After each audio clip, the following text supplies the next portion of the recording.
Egi mendudukkan Anissa di atas kloset duduk. "Mau aku temani di dalam?" tawar dia. Spesialis Anissa menatap dalam diam sejenak, lalu membuang muka ke arah lain saat kedua pipinya sudah merona merah padam. Tidak perlu, aku bisa sendiri." Egi memberi usapan lembut di pipi Anissa. "Baiklah, aku tunggu di depan pintu." Lalu dia berbalik melangkah keluar kamar mandi meninggalkan gadis itu sendirian. Hembusan napas panjang Anissa menatap pintu yang sudah tertutup rapat.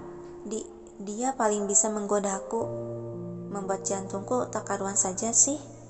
Gumamnya pelan, kemudian mengaitkan botol infusan ke kaitan tempat infus di dinding dekat wastafel. Sampai beberapa waktu kemudian, Anissa membuka sedikit pintu kamar mandi yang langsung disambut oleh si Egi yang benar-benar berdiri di depan pintu, dengan posisi menyender ke dinding dan bersedekap tangan. "Sudah selesai?" tanya Egi.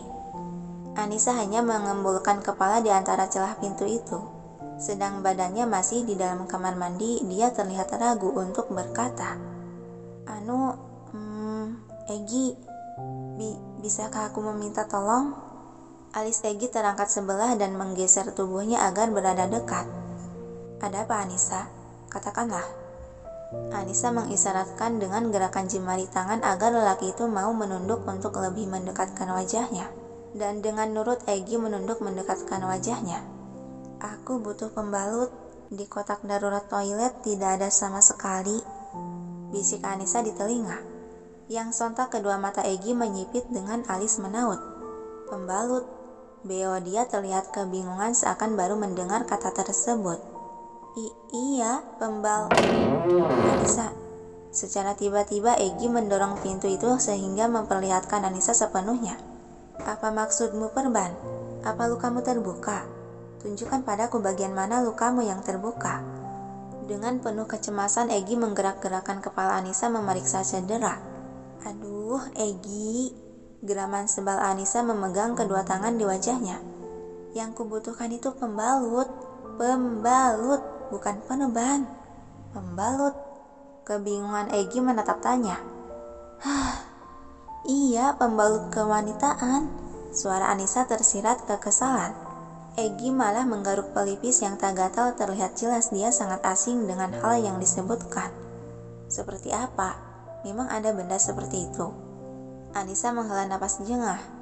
"Ada," sahutnya cepat lalu mengibaskan satu tangan. "Sudahlah, aku panggil perawat saja." Melihatmu sepertinya tidak mengerti.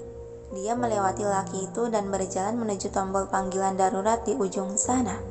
Segera Egi membuntuti. "Jangan, biar aku saja yang ambilkan benda itu untukmu," cegahnya memegang bahu Anissa. "Tapi kamu bilang tidak tahu, jadi sudah tidak perlu. Biar perawat saja yang bawakan untukku." Tolak Anissa melanjutkan langkah kakinya.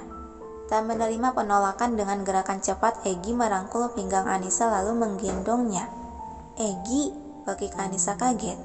Egi melangkah ke arah ranjang dan mendudukkan sang istri di sisi ranjang lalu mengaitkan kembali botol infusan ke tiang. "Kau diamlah di sini, biar aku ambilkan benda itu. Tapi beritahu aku di mana aku bisa mendapatkan benda itu."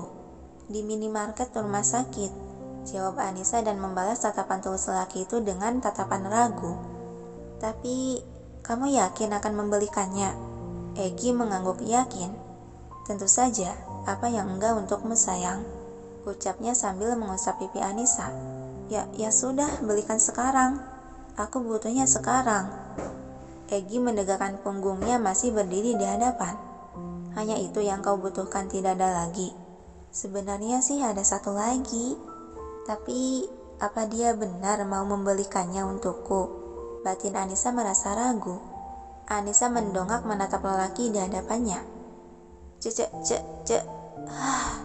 Sudah tidak ada lagi."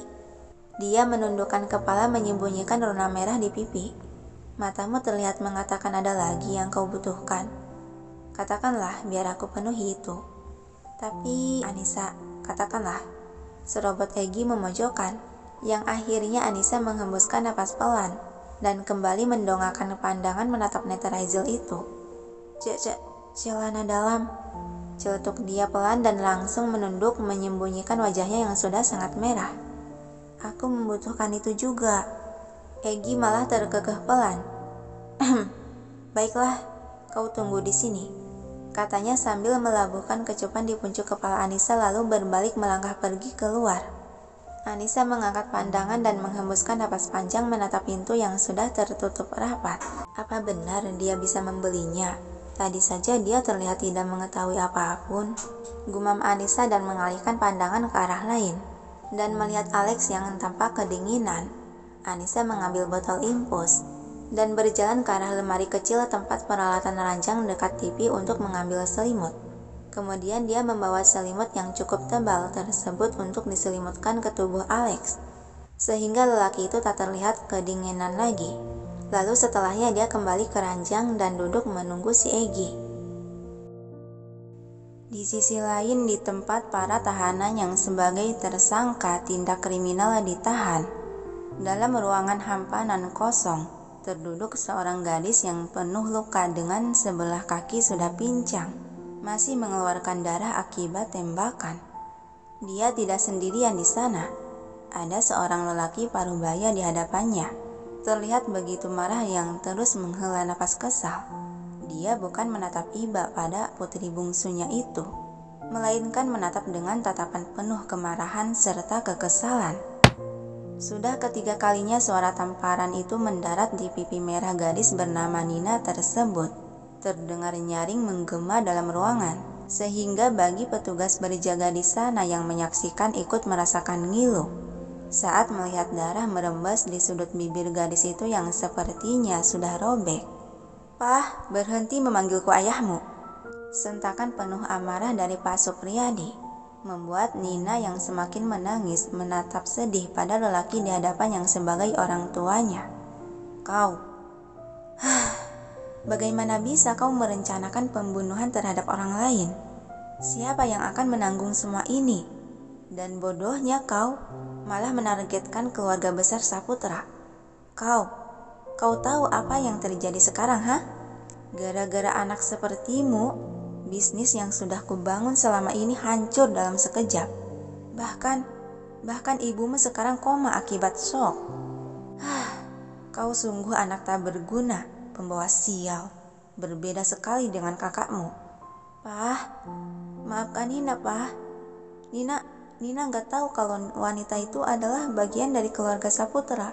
Kumohon, Pah, tolong Nina. Nina gak mau dipenjara. Berhenti memanggilku papamu. Anak pembawa sial. Mulai sekarang kau bukan anakku lagi. Urus sendiri hidupmu. Jangan membawa kesialanmu dalam keluargaku lagi. Gertakan Pak Supriyadi sambil beranjak berdiri keluar dari area meja. Segera Nina pun ikut beranjak berdiri dan memegang lengan lelaki itu, namun secara kasar ditepis langsung. Papa, kumohon. Tangisan permohonan Nina sampai merosot memegang kaki sang ayah berharap pertolongan darinya. Melihat itu setitik rasa iba dan sayang di hati Pak Supriyadi yang sebagai seorang ayah. Namun apalah daya, dia tidak bisa berbuat apapun lagi karena memang hidup dan keluarganya telah hancur dalam sekejap akibat perbuatan anak bungsunya itu yang telah salah mengenai sasaran. Dengan menguatkan hati untuk mendidik anaknya, Supriyadi menendang kasar gadis yang memegang kakinya itu sehingga terlempar tersungkur ke lantai. Lalu dia berbalik melangkah gontai pergi menuju pintu keluar. Seiring air matanya mulai merembes keluar merasakan kesedihan dan kesakitan akan nasib hidupnya serta masa depan anak bungsunya yang sudah hancur. Maafkan Papa, gumam dia pelan sebelum hilang dari balik pintu. Papa, tolong Nina, Papa. Teriakan Nina yang terdengar menggema disertai tangisan pilu, seraya menyeret sebelah kakinya yang sudah lumpuh berdarah-darah. Papa. Di dalam ruangan lain, seorang lelaki tampan berjas rapi telah menyaksikan momen pertemuan anak dan bapak itu dari kamera CCTV pengawas yang dipasang. Segera dia mendial nomor sang ketua yang sudah diberitahukan. Bagaimana? Suara lelaki dari seberang telepon setelah ponsel menempel di telinga.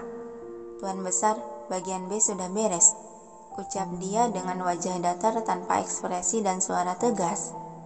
Bagus, selesaikan sampai tuntas. Baik Tuan Besar. Lalu panggilan pun berakhir, dia beralih melirik lelaki berjas lainnya yang berada di sebelahnya. Anda sudah tahu apa yang harus Anda lakukan di pengadilan nanti, pengacara Simon. Simon tersenyum menyeringai dan menganggukkan kepala. Saya akan pastikan dia dijatuhi hukuman sesuai yang Anda inginkan, Sekretaris Sen.